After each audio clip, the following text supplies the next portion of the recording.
Alright, we're going to take a look at how you can graph a function.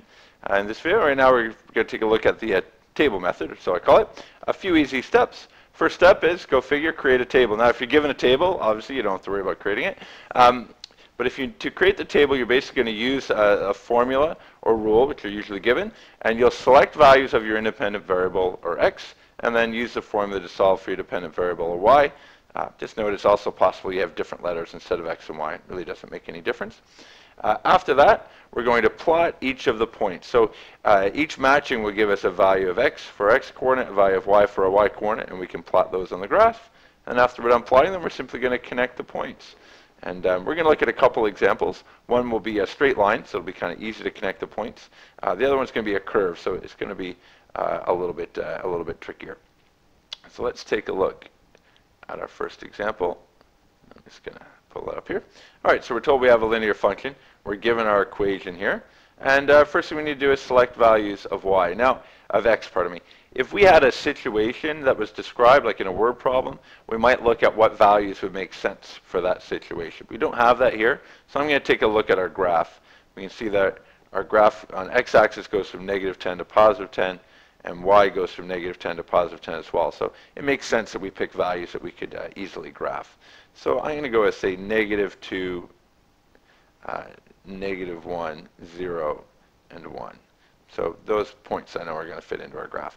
So basically what we need to do now is, if we're going to look at our first point, -2, we're going to have to put that into our function. So I can replace the x with -2 and then solve from there. So 2 times -2, well, a positive times a negative is a negative.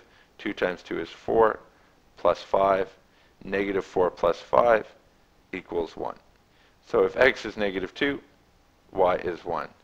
I'm going to do the others just in our head rather than writing them all out. So if x is -1, 2 times -1 would be -2, plus 5 would be +3. If x is 0, 0 times 2 is 0, plus 5 is 5. And if x is 1, 2 times 1 is 2, plus 5 is 7. So now we've created 4 points, and we can go and graph each of these points. So our first one, -2, +1. It's going to be right there. Our next point, -1, +3, right here. Our next point, 0, 5, right here. And our last point, 1 and 7. That's maybe off a little bit. 1 and 7, right about there. And next thing we got to do is just connect our dots. So I actually have a little line figure here that does that. And actually, you know, I'm going to use a different line. So usually when we draw a linear function, if it continues, we'll put arrows at both ends. So I'll use one where we have arrows, and I'll continue it in both directions. So there we go. That's our function there. Actually, usually the last thing that you do is it's always smart to label it y equals 2x plus 5. Not so important in this case because we only have the one. It's obvious which one it would be. All right, so let's take a look at a different example now. All right, this one is not a linear function. You can tell by looking at the equation. Again, we've got a different scale over here, and we're showing different values, so I'm going to take that into account when I'm selecting our values of x. 8,000 is a big number, but I'm going to pick a couple values that maybe will be here. So let's try, say, let's try 20. Actually, I'll start with 40. We'll go 80. Well, you know, we'll just 120 and 160. So we'll use the values that are shown along the x-axis. That'll make it a little easier. And now we've got to solve. All right, well, y equals 8,000 for our first one divided by 40, if x is 40. And this is a good time to use our calculator here, although some of you might be able to do this one in your head. 8,000 divided by 40. And again, remember, 8 divided by 4 would be 2, and we'd cancel a 0, so this is going to be 200. And we can, so y equals 200, and then go up here. And I'm not going to write out the other two again, But 8,000 divided by 80, well, the 8s would cancel out. One of our zeros would cancel out. This one would actually be 100. And if we just want to bring up the calculator, we can, oops, pardon me, we can look at 8,000 divided by 120. That would give us a value of 66.6 repeating. Well, we'll have to just estimate that one. I'll put in 66, say 0.7. And our last one, fill in our table. And it's important to remember we could have picked any values of x.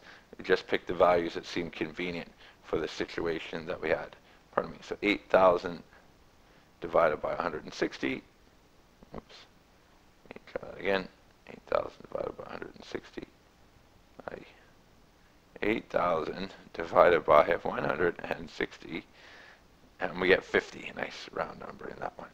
So only one point that's going to be a little bit tricky. So now we look at plotting our points. I'm going to do it in a different color. Seems to work a little bit better. So if x is 40, y would be 200. So we can go right up. All right. Right there. If x is 80, y is going to be 100.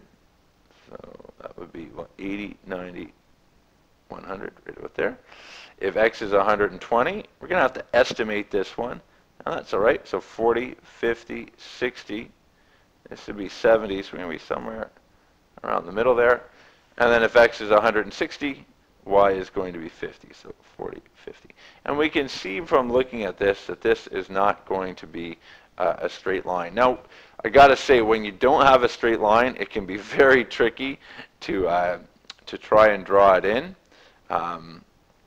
There's some curve features that you can use, but I'm just going to try and draw this the best I can by hand, and I assure you it's not going to look as pretty as yours would. So we could just kind of go like that, and we get the general trend. Sometimes, if you want, sometimes people like to connect them with a series of lines, and you could do that if you wanted as well. Sometimes that looks a little better. So there you go. That's how you can graph a functions by using a table and then plotting the points. Thanks for watching. You've been watching Mr. E, taking the suck out of success.